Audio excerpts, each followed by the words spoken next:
Okay. Uh, Oh no.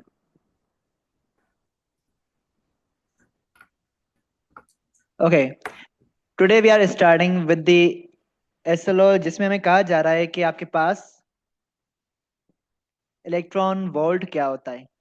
So could you guys please tell me what is electron volt? it is the unit of energy for subatomic particles like electron, proton, or photon. It is smallest unit of energy. Okay. यानी कि हम जब particle physics में energy को deal कर रहे होते हैं तो उसके लिए हमने एक यूनिट बनाया है. उस यूनिट को हम कहते हैं इलेक्ट्रॉन वोल्ट. और 1 इलेक्ट्रॉन वोल्ट कितने के बराबर होता है? 1.6 into 10 to power minus 1.6 19 joule. into 10 minus 19 joule. वाह, बिल्कुल सही. मैं यहाँ से जब तक वो अपने नोट्स वगैरह, चलो नोट्स की वजह से मैं देखता नहीं हूँ, क्यों खोलूँ. चलो यहीं से स्टार्ट करते हैं. एसएलओ मेरे सामने, जो कि आपके पास एसएलओ है, वो कह रहा है बताओ इलेक्ट्रॉन वोल्ट क्या होता है. वो हमने बता दिया कि इलेक्ट्रॉन वोल्ट क्या होता है, डिफाइन ही लिखा हुआ है यहाँ पे. ओके, तो define electron volt. Electron volt is the smallest unit of energy. Okay. Used use for the particle physics study, या स्मॉलर क्वांटिटीज, या क्या कह सकते हैं उनको देखने के लिए. Subatomic particles. सब एटॉमिक Subatomic particles. पार्टिकल्स को देखने के लिए, बिल्कुल. सो ये आपके पास एसएलओ है. इसे डिफाइन करें तो स्मॉलेस्ट यूनिट ऑफ एनर्जी है. Okay. To deal with the energies, yeah, smallest energies of subatomic particles.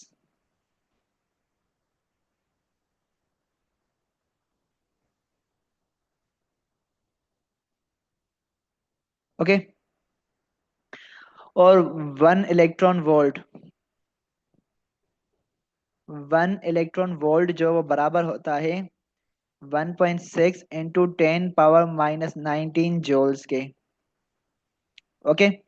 अब देखो, इस वैल्यू को अगर याद करने का तरीका मैं बताऊं तो ये देखो, हमें पता है इलेक्ट्रॉन के ऊपर चार्ज ई के चार्ज की वैल्यू कितनी होती है, 1.6 इंटू 10 पावर माइनस 19 कूलम होता है. ओके. तो सेम ई वाली वैल्यू ही आपके पास है ना, यहाँ पे आ जाती है इलेक्ट्रॉन वोल्ट को जूल्स में कन्वर्ट करने के लिए. ओके. सो ये मैं काइंड ऑफ दे रहा हूँ कनेक्शन के, इस तरह से आप याद रख सकते हो इलेक्ट्रॉन वोल्ट को. Okay. So this is all about electron volt. यहाँ पे सिर्फ यही लिखा गया है, डिफाइन करो इलेक्ट्रॉन वोल्ट को. इलेक्ट्रॉन वोल्ट को डिफाइन करने का एक और तरीका ये हो सकता है कि अमाउंट ऑफ एनर्जी जो कि आपके पास है ना, 1 वोल्ट का potential different, like amount amount of energy जो कि आपके पास एक चार्ज गेन या लूज करता है to, sorry for the sound, amount of energy जो कि आपके पास एक चार्ज इलेक्ट्रॉन या प्रोटॉन वगैरह इलेक्ट्रॉन्स के लेते हैं, एक चार्ज लॉस करता है या गेन करता है जब वो 1 वोल्ट के पोटेंशियल डिफरेंस को क्रॉस करता है या ट्रेवल करता है. ओके. सो उस तरह से भी आप डेफिनेशन लिख सकते हो जो कि आपके बुक में दी गई है. That is also correct. या वो थोड़ा प्रोफेशनली टेक्निकल डेफिनेशन हो सकती है, वो लिखना रहे तो बेहतर है. तो इफ यू से तो मैं लिख लूँ या ऐसे ही मूव करूँ?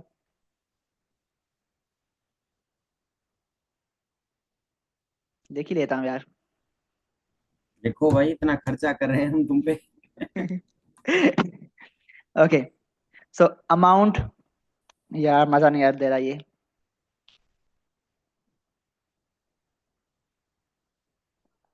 अमाउंट ऑफ एनर्जी गेन्ड और लॉस्ट बाय, मैं इलेक्ट्रॉन को स्पेसिफाई कर देता हूँ, lost by electron when it traverses या मूव्स अक्रॉस. तो मैं सिंपल ले रहा हूँ, moves across a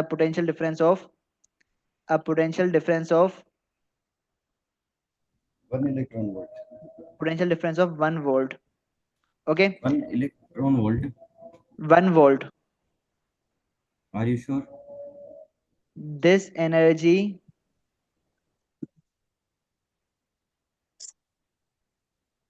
is called this amount of energy. हाँ यार, मैं भूल जाता हूँ कि मैं डिजिटली काम कर रहा हूँ, लास्ट को टूल को लेके काम कर लेता हूँ।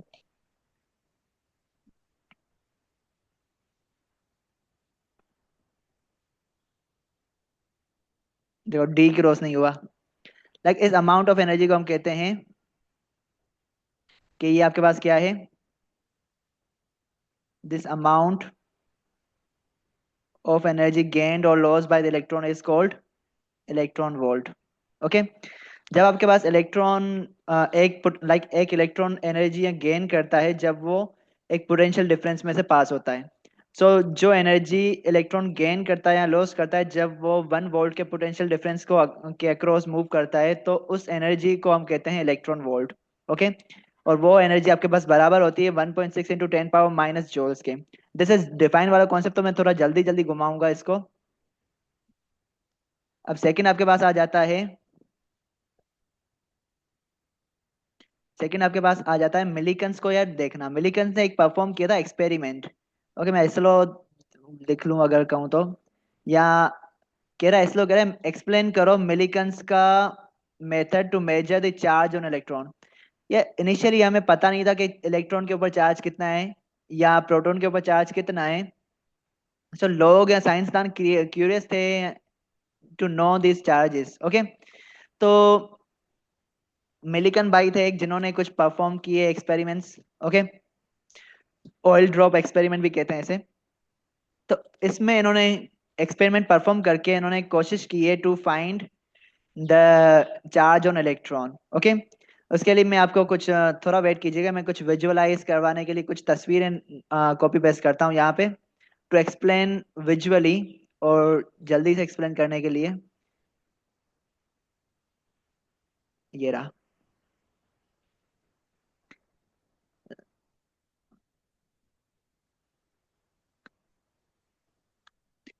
इसने एक चेम्बर लिया था। ओके, एक चेम्बर लिया जिसमें आपके पास एक पॉजिटिव और एक प्लेट थी, सॉरी दो प्लेट्स थी, एक पॉजिटिव एक नेगेटिव, और ऊपर सेंटर में जो प्लेट है वो है आपके पास पॉजिटिव वाली, और जो नीचे प्लेट है वो होगी नेगेटिव वाली। लाइक ये प्लेट्स होती तो न्यूट्रल है, लेकिन ये positive and negative of battery से कनेक्टेड होती है। मैं दिखा रहा हूँ, like I am finding that तस्वीर इन अ पीडीएफ। मिल गई।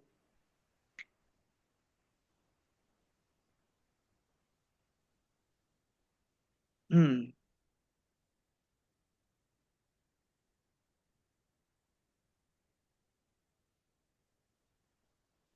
अब देखो यहाँ पे आपके पास ये चेम्बर है। ओके, जिसमें मैंने कहा क्या कहा, दो प्लेट्स हैं। एक प्लेट है आपके पास,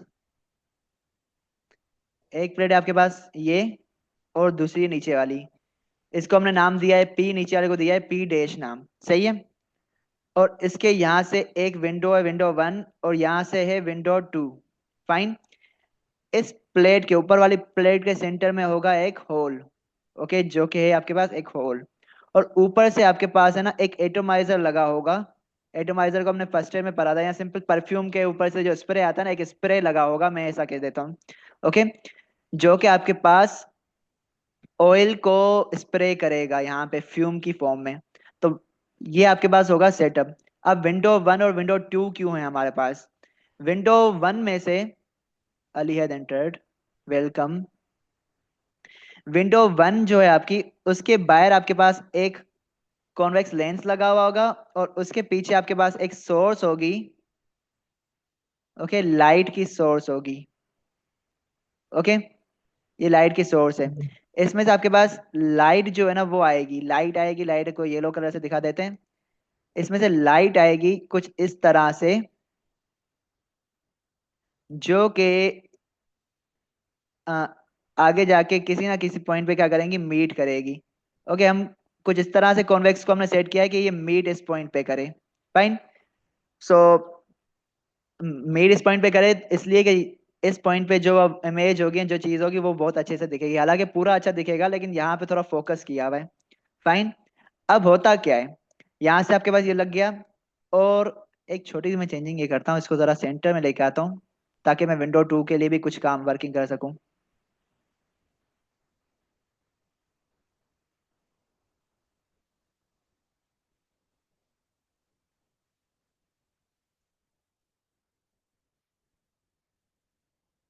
गॉट इट।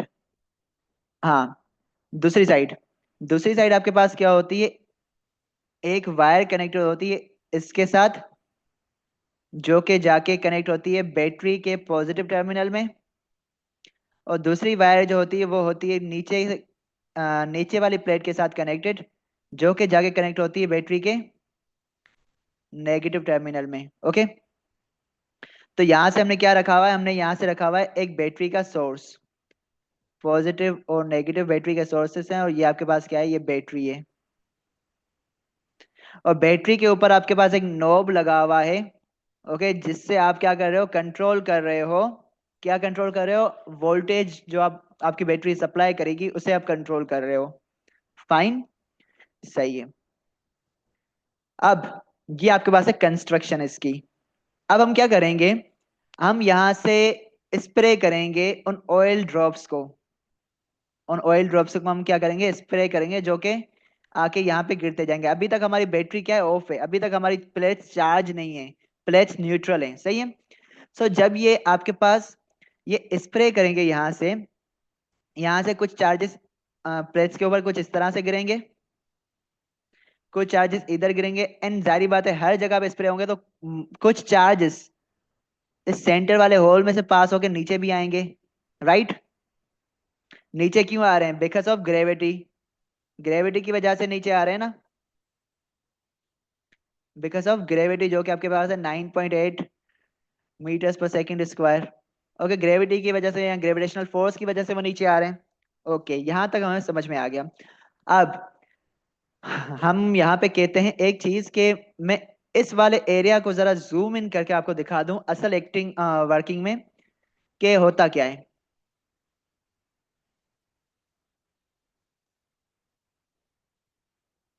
वैसे बहुत ज्यादा इमेजेस है मेरे पास, लेकिन मैंने सारी दिखाई नहीं है, बना के ही आपको मतलब दिखा दी।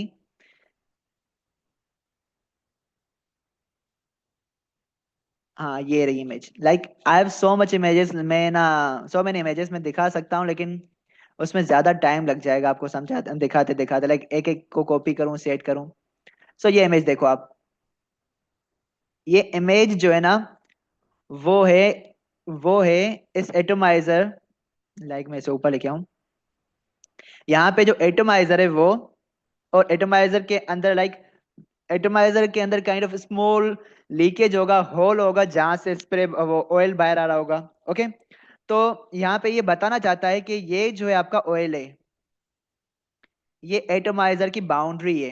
ओके, बाउंड्री के तो यहाँ इसका जो आखिरी मेटल केस है वो है। ओके, तो यहाँ पे क्या हो रही, फ्रिक्शन हो रही है ऑयल के और इस मेटल की बाउंड्री के दरमियान, नोजल के दरमियान। ओके, सिंपल कहो तो मैं नोजल कह रहा हूँ। नोजल और एयर के ऑयल के दरमियान जो फ्रिक्शन हो रही है, उसकी वजह से आपके पास जो ऑयल ड्रॉपलेट्स आ रहे हैं, यहाँ पे ये जो ऑयल ड्रॉपलेट्स आ रहे हैं, ये ऑयल ड्रॉपलेट्स जो है ना वो नेगेटिवली चार्ज्ड हो चुके हैं। रिपीटिंग अगेन, ऑयल और नोजल की बाउंड्री के दरमियान जो फ्रिक्शन हो रही है ड्यूरिंग स्प्रे, तो उस वक्त आपका ऑयल जो है, ऑयल के पार्टिकल्स जो हैं वो क्या हो चुके हैं, वो नेगेटिवली चार्ज हो चुके हैं। कुछ इस तरह से, कुछ इस तरह से, जो कि मैं अब दिखाने वाला हूं, कुछ इस तरह से, कुछ इस तरह से वो नोजल वो क्या हो चुके हैं, पार्टिकल्स क्या हो चुके हैं, चार्ज हो चुके हैं। फाइन। अब देखो एक और चीज ऑब्जर्व करनी है हमें, यहाँ पे जो चार्ज आ रहा है, इस ड्रॉपलेट के ऊपर एक चार्ज है, इस ड्रॉपलेट के ऊपर तीन चार्जेस हैं, पीछे वाले ड्रॉपलेट के ऊपर दो चार्जेस नजर आ रहे हैं और उसके ऊपर एक है। यानी कि एक ड्रॉप के ऊपर, मतलब हमें ये नहीं कह सकते कि ना, लाइक आई वांट टू से कि ना, चार्ज जो है ड्रॉपलेट्स के ऊपर वो सेम नहीं है, डिफरेंट है। Charge on droplets is different. Okay, same नहीं है। और ये चीज भी हमें नोट करनी है, लाइक ये ऑब्जर्वेशन है हमारी। फाइन। अब हम बात करते हैं आगे की। हमने ये देखा कि बहुत सारे चार्जेस यहाँ से निकलेंगे, ओके, ड्रॉपलेट्स जो कि चार्ज हो चुके हैं वो यहाँ से निकलेंगे, उनमें से कोई इक्का दुक्का होगा जो होल में से भी निकल जाएगा। फाइन। अब जैसे ही हमने देखा कोई चार्ज होल में से निकल गया है या कोई ड्रॉपलेट होल में से निकल गया है, हमने बैटरी से पावर सप्लाई देना शुरू कर दिया। बैटरी से पावर सप्लाई देंगे तो उससे ये होगा कि आपके पास ये जो रेड प्लेट है ये क्या हो जाएगी, पॉजिटिवली चार्ज हो जाएगी। ओके, यहाँ पे समझ में आ रहा है अच्छी चीज। और ये जो आपकी ब्लू प्लेट है ये क्या हो जाएगी, नेगेटिवली चार्ज हो जाएगी, बिकॉज ये नेगेटिव के साथ कनेक्टेड है। फाइन। अब चार्ज जो है वो कौन सा है, नेगेटिव है, चार्ज है नेगेटिव आपका। ओके, तो अभी देखो हमारे पास क्या है, प्लेट्स, चार्ज जा रहा है डाउनवर्ड डायरेक्शन में due to force of gravity. Okay, और चार्ज आपका नेगेटिव है। ओके, चार्ज आपका नेगेटिव है और नीचे नेगेटिव प्लेट है, ऊपर आपके पास क्या है, अभी हमारा जो मेन मेन फोकस है वो मैं दिखा दूं। हमारा जो मेन फोकस है वो ये वाला है, ये वाला एरिया, ऊपर वाले एरिया को छोड़ दो। अब जो चार्ज नीचे आ चुका है इस सेंटर में दोनों प्लेट्स के, उसकी बात कर रहे हैं हम। अब यहाँ पे जो ये इलेक्ट्रॉन है, ये जो इलेक्ट्रॉन है, ये जो इलेक्ट्रॉन है आपके पास, इसके ऊपर फोर्स ऑफ रिपल्जन लगेगी नीचे से और फोर्स ऑफ अट्रैक्शन लगेगी ऊपर से, यानी कि ये आपका इलेक्ट्रॉन ओवरऑल क्या करेगा, ऊपर मूव करेगा ड्यू टू इलेक्ट्रोस्टैटिक फोर्स, जिसे मैं एफ ई कह देता हूं। ओके, और यही इलेक्ट्रॉन नीचे आ रहा है due to force of gravity, जो कि मैंने यहाँ पे भी लिखा। ओके, अब हमारा टारगेट क्या है, हमारा टारगेट ये है कि हम है ना समहाउ इस इलेक्ट्रॉन को सेंटर में सस्पेंड करना चाहते हैं। हम चाहते हैं ये इलेक्ट्रॉन सेंटर में रुक जाए, तो क्या करना चाहिए हमें। हम्म, मैं यहाँ पे आ जाता हूँ, force of F gravity G के डाउनवर्ड। बराबर करो एफ ई के। एक तो आंसर ये आया कि है ना दोनों फोर्सेस को बराबर कर दो, राइट। यस। अब यही आंसर है एक्चुअल में। अब हमारे पास इसका काइंड ऑफ डेरिवेशन का पार्ट शुरू हो रहा है, जो कि मैं पूरी करवाने वाला हूँ, लेकिन आपको मतलब जल्दी से कराऊंगा, ड्राइव करने का नहीं है हमारा। ओके, तो इसमें बेसिकली दोनों फोर्सेस को हमें बराबर करना होगा। तो हम क्या करेंगे, फोर्स ऑफ इलेक्ट्रोस्टैटिक को बराबर करेंगे फोर्स ऑफ ग्रेविटी को, ग्रेविटी से। ओके, इस फोर्स ऑफ ग्रेविटी को हम नॉर्मली वेट भी तो कह सकते हैं। ओके, जो कि बराबर होता है एम जी के। ओके, और फोर्स ऑफ इलेक्ट्रोस्टैटिक जो है वो बराबर होता है हमारे पास के के अनेबल टू सिंक चार्जेस। अब रिफ्रेश,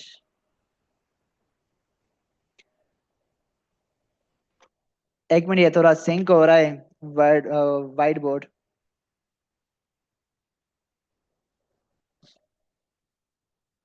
वैसे यहाँ तक जो मैंने समझाया वो सब समझ में आ चुका है आप लोगों को,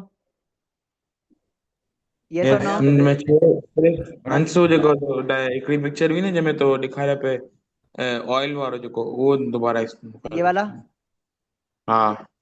हाँ, इसमें ये हो रहा है कि ऑयल जो है ना वो बाहर जा रहा है। ओके, वो बाहर जा रहा है तो मोशन की वजह से उसका फ्रिक्शन हो रहा है नोजल की बाउंड्री के साथ, उस फ्रिक्शन की वजह से ऑयल के ऊपर चार्ज आ जाता है नेगेटिव। ओके, हमने पढ़ा था ना कि चार्ज आ जाता है फ्रिक्शन की वजह से, वही कॉन्सेप्ट यहाँ पे आ रहा है। सही है। अब हमें लिखना है इलेक्ट्रोस्टैटिक फोर्स। अब इलेक्ट्रोस्टैटिक फोर्स के बहुत से फॉर्मूलाज हैं, हम कौन सा फॉर्मूला यूज करने वाले हैं। तो मैं कह रहा हूँ हमें पता है कि हमारे पास इलेक्ट्रोस्टैटिक जो फोर्स होती है वो बराबर होती है क्यू वी के। और मतलब तीन चार फॉर्मूला भाई होते हैं, लाइक क्यूबी वाला फार्मूला कहाँ से है? तीन चार फॉर्मूला होते हैं। एक होता है K Q one Q two Q2 over अपन R R square. Square. Okay, सही है। दूसरा आपके पास ये इलेक्ट्रोस्टैटिक फोर्स है क्यू वी, नहीं क्यू ई, ये दूसरा फॉर्मूला हो जाएगा। इसके अलावा तीसरा था आपके पास वो पोटेंशियल डिफरेंस का था, वो वर्कडन का क्यू वी, छोड़ो। लाइक ये दो फॉर्मूलाज हैं आपके पास इलेक्ट्रोस्टैटिक फोर्स के। अब हमें कौन सा आंसर यूज करना चाहिए, हमें लो। कौन सा फॉर्मूला यूज करना है ये देख लो। क्यू हमें क्यू ई। ये वाला फॉर्मूला यूज करना है इस डेरिवेशन में। ओके, सो मैं क्या करूंगा, एफ ए की एम जगह आई पे लिख ऑडिबल? लूंगा क्यू ई नॉट, बिकॉज हमारे पास क्या है, चार्जेस हैं। जाकिर यस, यार ये आया कहाँ से क्यूबी फार्मूला? ये आया कहाँ से, हमें पता है इलेक्ट्रिक फील्ड इंटेंसिटी जो है वो बराबर होती है फोर्स अपॉन चार्ज के, तो फोर्स की जगह पे मैं लिख सकता हूँ ई क्यू। सही है। सही है। हम्म, ये याद रख लो, लाइक एग्जामिनर ये दो वैल्यूज देगा तो आपको आइडिया आना चाहिए फोर्स हम किस तरह से फाइंड कर सकते हैं। ओके, तो मैंने एफ ई की जगह पे क्यू ई लिख लिया। क्यों ये वाला फॉर्मूला क्यों यूज किया? क्योंकि हमारे पास यहाँ पे इलेक्ट्रिक फील्ड को हम यूज कर रहे हैं या सिंपल का इसकी बेस में नहीं जा रहा, बस ये वाला फॉर्मूला हम यूज कर रहे हैं। दूसरा है एम जी। ओके, यहाँ पे हमने यहाँ तक लिख लिया और उसके आगे हम यहाँ पे ई का फॉर्मूला आपको पता होगा, कल हमने जो निकाला था। V upon D. जी, ई जो बराबर होता है वी ओवर डी के। इसमें नेगेटिव साइन होती है, लेकिन यहाँ पे हम डेरिवेशन में उस नेगेटिव साइन को इग्नोर कर रहे हैं। ओके, वेट, मेरे पास किसी का मैसेज आ रहा है, शायद किसी को मसला हो रहा है। हंसराज भाई डेरिवेशन है ही नहीं हमारे में हाँ, तो इफ यू असल से तो मैं बस ऊपर ऊपर से कर लूं, लाइक देख लो तुम लोग। ऊपर ऊपर भी ये नहीं है, ये खामखा पढ़ा रहे हो आप, ये नहीं आएगी, ओके सिर्फ वो प्रोसेस पूछता है।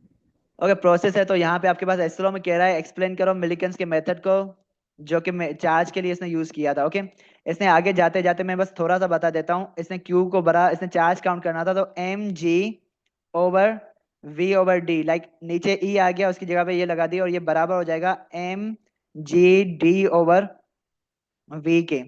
तो इसको चार्ज मिल गया, लेकिन हमें मास नहीं पता था। उसके बाद उसने मास के लिए कैलकुलेशन की। जब उसने मास के लिए फॉर्मूला बनाया तो आपके पास उस मास के फॉर्मूला में रेडियस आ रहा था, तो उसने रेडियस के लिए वापसी कैलकुलेशन की। जब इसने सारी की सारी कैलकुलेशंस की तो इसके पास कुछ वैल्यूज आई। ओके, उन वैल्यूज को मैं थोड़ा कॉपी पेस्ट कर लेता हूँ। इसके पास कुछ वैल्यूज आई जो कि ये थी कि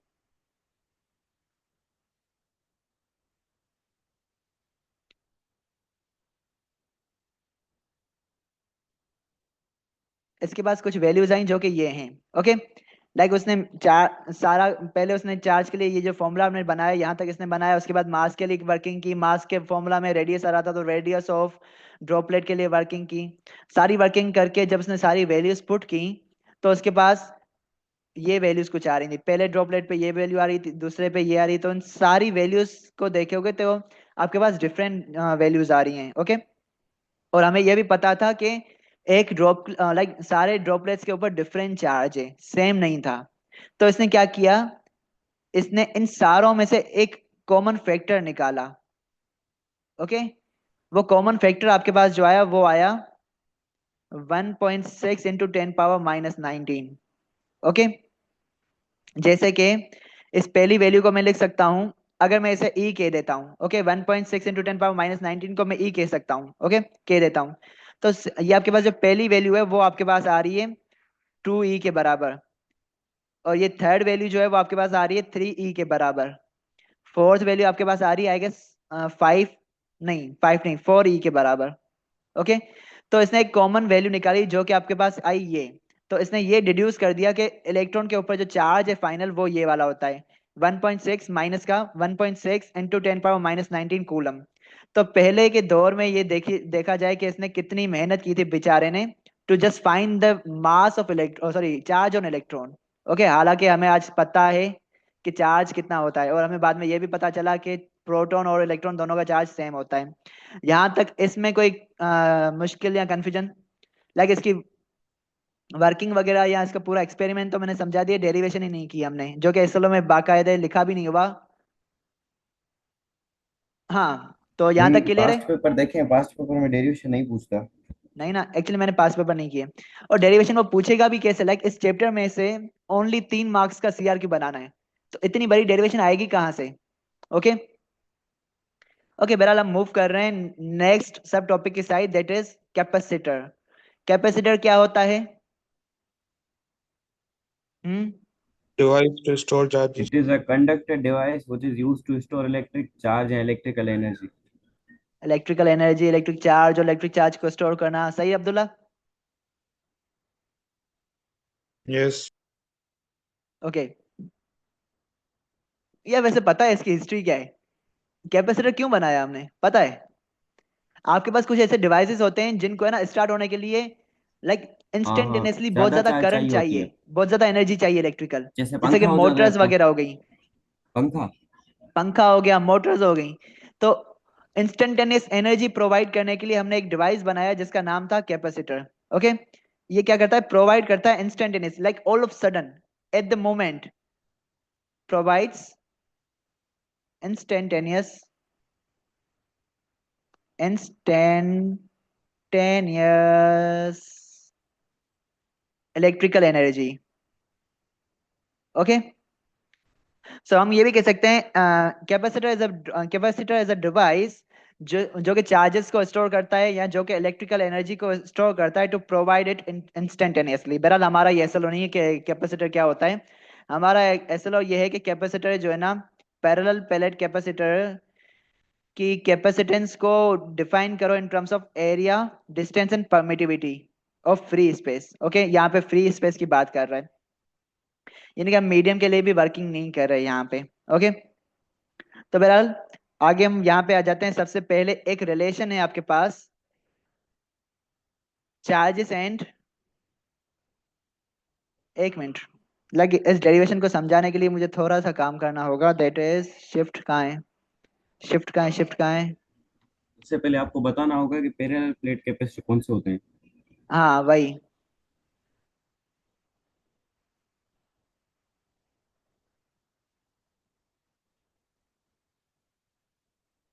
ओके।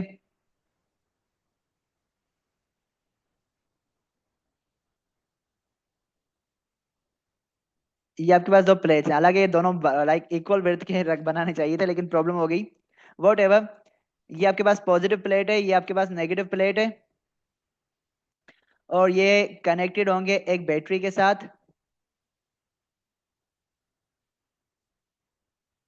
ओके, अब होगा क्या, इसके बीच में या तो मीडियम हो सकता है जो कि आपके पास डाइलेक्ट्रिक होता है, या इंसुलेटर हो सकता है। ओके, सॉरी मीडियम यानी कि जो कि डाइलेक्ट्रिक होता है वो हो सकता है, या आपके पास एयर हो सकती है सिंपल, या स्पेस वैक्यूम हो सकता है। ओके, एयर और वैक्यूम को हम दोनों बराबर ही ले रहे होते हैं, इसकी लाइक परमिटिविटी सेम ही होती है। बहरहाल होता क्या है, जब आप इसे इलेक्ट्रिक फील्ड देते हो या पोटेंशियल डिफरेंस वोल्टेज सोर्स देते हो, तो आपके पास एक पॉजिटिव चार्ज, लाइक एक पॉजिटिव चार्ज जो है ना, वो यहाँ पे स्टोर हो जाता है। लाइक प्लेट्स जो है ना, इनिशियली इनिशियली अगर बात की जाए, इनिशियली इन पे कोई चार्ज नहीं होता। ओके, इनिशियली कोई चार्ज नहीं होता, ये डिस्चार्ज होती हैं। एक पॉजिटिव चार्ज यहाँ पे स्टोर होगा। ओके, यार चल जा भाई, एक पॉजिटिव चार्ज यहाँ पे स्टोर होगा, एक नेगेटिव चार्ज यहाँ पे स्टोर होगा। तो देखा जाए, पहले आपके पास यहाँ पे कोई भी लाइक चार्ज नहीं था, दोनों प्लेट्स क्या थी, न्यूट्रल थी, चार्ज नहीं था। लेकिन जैसे ही चार्ज आया तो यहाँ पे एक इलेक्ट्रिक फील्ड भी बनेगी। ओके, जो क्या होगी, पॉजिटिव टू नेगेटिव। लेकिन ये सिंगल चार्जेस की वजह से फील्ड है, तो ये क्या है, अभी वीक है। ओके, लेकिन जैसे ही मैं अमाउंट ऑफ चार्ज इंक्रीज करता जाऊंगा, दो चार्ज हुए, दोनों पे इलेक्ट्रिक फील्ड इंक्रीज हो जाएगी कुछ इस तरह से। ओके, तीन चार्जेस पे और ज्यादा इलेक्ट्रिक फील्ड इंक्रीज हो जाएगी, फोर पे और ज्यादा इंक्रीज होगी। ओके, तो यहां से मैं एक डिडक्शन निकाल रहा हूं कि चार्जेस जितना ज्यादा स्टोर होंगे, चार्जेस जितना ज्यादा स्टोर होंगे उतनी ज्यादा इलेक्ट्रिक फील्ड होगी। ओके, तो मैं ये कह रहा हूं कि आपके पास जो ना Q जो है वो डायरेक्टली प्रोपोर्शनल है उसके V के। ओके, और यहाँ पे मैं Q इक्वल टू रखूं तो आपके पास प्रोपोर्शनलिटी, कांस्टेंट ऑफ प्रोपोर्शनलिटी आ गया C, और वोल्टेज आ गया आपके पास। ओके, सर वी तो फील्ड नहीं है फिर। फील्ड नहीं है, लेकिन इलेक्ट्रिक फील्ड इंक्रीज क्यों हो रही है, बिकॉज इनके दोनों के दरमियान क्या है, वोल्टेज इंक्रीज हो रहा है। ओके, लेकिन दोनों के दरमियान पोटेंशियल डिफरेंस आ रहा है। तो पोटेंशियल डिफरेंस तो बैटरी से बढ़ रहा है। बैटरी से बढ़ रहा है, मान रहा हूँ, सही है, मान रहा हूँ यहाँ से। लेकिन यहाँ पे जब चार्जेस आएंगे तो यहाँ पे भी पोटेंशियल डिफरेंस बढ़ेगा कि नहीं। पोटेंशियल डिफरेंस बढ़ेगा, वो हाँ, आपकी बात सही है, लेकिन मतलब इसमें फील्ड की डिस्कशन कौन सी है। लेकिन मैं फील्ड के डिस्कशन से थोड़ा कनेक्शन बना रहा हूँ पोटेंशियल डिफरेंस का। Okay okay. ओके, लाइक आगे वो मेरे काम आने वाला है कि फील्ड इंक्रीज हो रही है जिसकी वजह से पोटेंशियल इंक्रीज हो रहा है। ओके, मैं कनेक्शन बना रहा हूँ बिकॉज आगे वो मेरे पास काम आने वाली है जब मैं उसे डाइलेक्ट्रिक को, पोलराइजेशन को डिस्कस करने वाला हूँ। इसलिए मैं यहीं से ही वो कनेक्शन बना के चल रहा हूँ आप लोगों से, सही है। सो इलेक्ट्रिक फील्ड इंक्रीज होगी जिसकी वजह से पोटेंशियल डिफरेंस इंक्रीज होगा, पोटेंशियल डिफरेंस इंक्रीज हो रहा है मतलब चार्ज और पोटेंशियल डिफरेंस दोनों क्या है आपस में, वो डायरेक्टली प्रोपोर्शनल है। तो Q is equal to C V एक जनरल फॉर्मूला होता है, इसके पीछे की डेरिवेशन बता दी काइंड ऑफ, वरना ये नॉर्मली हमें पता ही होता है कि ये फॉर्मूला होता है। ओके, अब इस फॉर्मूला को यूज करते हुए हमें आगे क्या करनी है, डेरिवेशन करनी है पैरेलल प्लेट कैपेसिटर के दरमियान की। ओके, लेकिन उससे पहले मुझे ये बता दो, कैपेसिटर को हमने देखा, कैपेसिटेंस क्या होती है? ये तो आपके पास एक कांस्टेंट वैल्यू है यार ना? ये एबिलिटी होगी कैपेसिटर की to store electric charge. Okay, ability to store charge. यहाँ amount of charge on the plate जितना नेसेसरी हो 1 वोल्ट का पोटेंशियल बनाने के लिए। Proportionality constant. प्रोपोर्शनलिटी कांस्टेंट है, सही है। इसको चलो, वो अमाउंट ऑफ चार्ज वाली जाके डेफिनेशन नहीं बता रहे अभी, बिकॉज टाइम ले लेगी, उसकी एग्जांपल्स देनी पड़ेंगे, लेकिन सिंपल लिख लेते हैं कि अगर मैं यहाँ से C का फॉर्मूला बनाऊं, वो क्या आएगा, C is equal to Q over V. हमें पता है C कांस्टेंट है। ओके, तो यहाँ पे मैं कह सकता हूं कि अमाउंट ऑफ चार्ज रिक्वायर्ड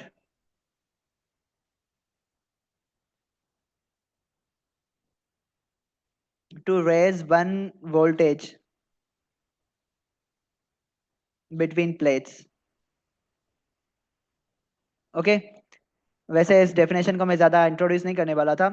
बहरहाल यहाँ से हम नॉर्मली ये कह सकते हैं कि C is the ratio of charge और ओवर वोल्टेज, ऐसा भी कह सकते हैं, because it is a constant.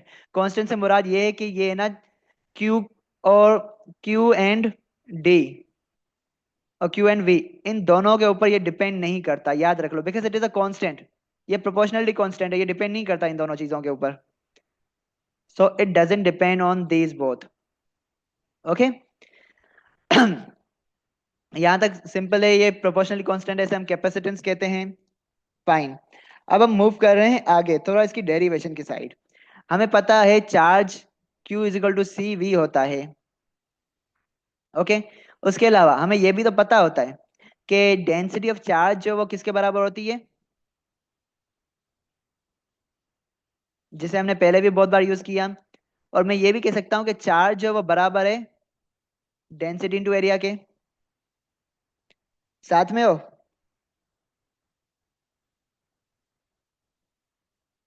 Agree और not guys? Yes yes. Always fine, agree बाबा। तो मैंने इसकी जगह पे लिख लिया डेंसिटी इंटू एरिया बराबर है सी वी के। अभी मैंने ये की वर्किंग किसके लिए, क्यू के लिए। ओके, अब मैं वर्किंग करने चाहता हूँ इसकी वी के लिए। ओके, वो मैं यहाँ पे कर लेता हूँ, लाइक हाँ, वी के लिए। वी हमें पता है बराबर होता है ई डी के। और ये फॉर्मूला कहाँ से आ रहा है, ये फॉर्मूला आ रहा है आपके पास कि ए जो है वो बराबर होता है वी ओवर डी के। ऊपर ही मैंने बताया था, डी ऊपर चला जाएगा तो वी बराबर हो जाएगा ई डी के। ओके,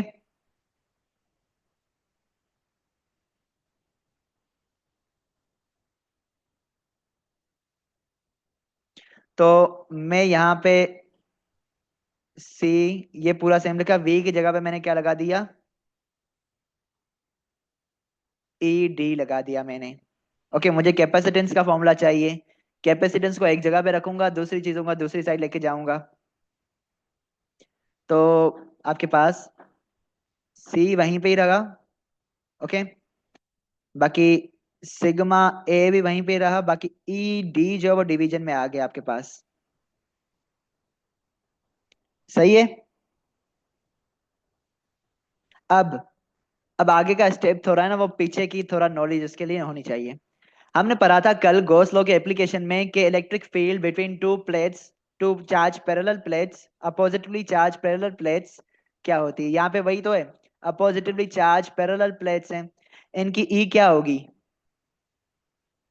कल हमने फॉर्मूला निकाला था सिग्मा ओवर और एप्सिलॉन नॉट। सही है, दो पैरेलल प्लेट्स के लिए था। हाँ। तो यहाँ पे मैं ई के लिए वो लगा सकता हूँ सिग्मा ओवर लाइक हमें पता है ना कि ई जो है बराबर है सिग्मा ओवर इसके, क्या कहते हैं, एप्सिलॉन नोट। भूल क्यों रहा हूँ? ओके, तो मैं सिग्मा को कह सकता हूँ कि ए एप्सिलॉन नॉट बराबर हो जाएगा सिग्मा के लिए। हालांकि मैं ए की वैल्यू डायरेक्टली पुट करके कर सकता हूँ, लेकिन यहाँ पे डिवीजन में कुछ बच्चों को हो सकता है कंफ्यूज हो, तो मैं ये जो सिग्मा की वैल्यू है ये वाली उसको पुट करने वाला हूँ यहाँ पे, जो कि है ई एप्सिलॉन नॉट। सिग्मा की वैल्यू पुट की, बाकी जो भी रिमेनिंग चीजें हैं वो मैंने सेम लिख ली। ओके, अब अब कैंसिलेशन हो रही है, ई से ई कैंसिल हो गया, आपके पास फाइनल फॉर्मूला आ गया जो कि है सी का, दैट इज सी बराबर है epsilon naught area into epsilon naught divided by the D distance. अब ये क्या होते हैं, A is the area of plates, इस इन दो प्लेट्स का जो एरिया होगा वो होगा आपका ए, इन दो प्लेट्स के दरमियान जो डिस्टेंस होगा वो है आपका डी। ओके, और तीसरी क्या थी, एप्सिलॉन नोट है। एप्सिलॉन नोट तो आपके पास वही है, permittivity of medium, sorry free space. Okay, ये आपके पास वैक्यूम के लिए होता है, मीडियम के लिए आपके पास पूछा ही नहीं गया, लेकिन मीडियम की अगर बात की जाए तो यहाँ पे एप्सिलॉन नोट के साथ है ना एप्सिलॉन आर मल्टीप्लाई हो जाएगा, और उस करने से आपके पास एप्सिलॉन आर की एक न्यू डेफिनेशन आ जाएगी। वो मैं बता देता हूँ, उसकी मैं डेफिनेशन लाइक करवा तो नहीं रहा, लेकिन इतना बता देता हूँ, वो आपके पास एप्सिलॉन आर जो है ना वो C vacuum divide by C medium, sorry C medium divide by C vacuum के बराबर होता है, आई गेस सो। हाँ, C medium divide by C vacuum के बराबर होता है। तो आप एप्सिलॉन आर को कुछ इस तरह से भी डिफाइन कर सकते हो, खुद से करके देख लेना, वैसे ये हमारा एसएलओस का नहीं है। तो epsilon R is the ratio of capacitance in medium to the capacitance in vacuum, ये भी कह सकते हो आप। ओके, तो यहाँ तक आपका जो एसएलओ है वो कवर हो चुका है, जो कि कह रहा है कैपेसिटेंस बताओ पैरेलल प्लेट कैपेसिटर्स की in terms of area distance and permittivity of free space. तो एरिया डिस्टेंस और परमिटिविटी ऑफ फ्री स्पेस के टर्म्स में हमने कैपेसिटेंस को ड्राइव कर लिया है। आगे नेक्स्ट एक्सरसाइज आपका आ रहा है, कैलकुलेट करो capacitance of different capacitors in series and parallel using formulae. हालांकि ये जो नेक्स्ट एक्सरसाइज है ना बिल्कुल बच्चों वाला एक्सरसाइज, बार बार हम मतलब मैट्रिक्स से ये करते हुए आ रहे हैं, सीरीज एंड पैरेलल में कैपेसिटेंस के फॉर्मूला बनाओ, रेजिस्टेंस के फॉर्मूलाज बनाओ, तो लाइक मैं इसे यहाँ पे घुमाने ही वाला हूँ।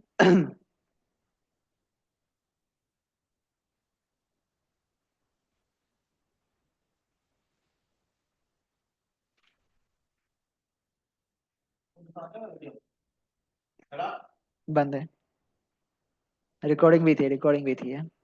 ओके, सो हम पहले पहले बात कर लेते हैं कैपेसिटर सीरीज और पैरेलल की। तो मुराद क्या होती है आपकी, ये जरा देख लो, ब्लैक कलर को बहुत अच्छे से यूज नहीं किया। ये आपके पास बैटरी है, ओके, और एक सिंगल लिंक में, सिंगल वायर में ये कैपेसिटर का सिंबल होता है। ओके, एक सिंगल वायर में मैं दो या दो से ज्यादा कैपेसिटर्स को कनेक्ट करूं, सिंगल लिंक में अगेन यूज कर रहा हूं मैं, तो इसमें क्या होता है आपके पास, ये जो सर्किट होता है इसे हम सीरीज कहते हैं। ओके, अब सीरीज की थोड़ा खूबियां देख लो, यहाँ पे ये आपका C1 होता है, C2 होता है और C3 होगा ये। ओके, बैटरी आपके पास पोटेंशियल डिफरेंस दे रही है, जो कि टोटल यहाँ equilateral potential, equivalent potential difference होगा। अब देखो यहाँ पे वायर एक ही है, तो यहाँ पे आपके पास करंट जो है ना वो सेम रहेगा, ओवरऑल करंट जो है ना वो सेम रहेगा, यानी कि I1 होगा कैपेसिटर 1 से, I2 होगा कैपेसिटर 2 से, I3 होगा कैपेसिटर 3 से, लेकिन आपके पास ये सारा का तीनों के तीनों कैपेसिटर से जो करंट होगा वो बराबर होगा। ओके, लेकिन पोटेंशियल जो है ना, यहाँ पे V1 होगा, यहाँ पे V2 होगा, यहाँ पे V3 होगा, तीनों तीनों कैपेसिटर से पोटेंशियल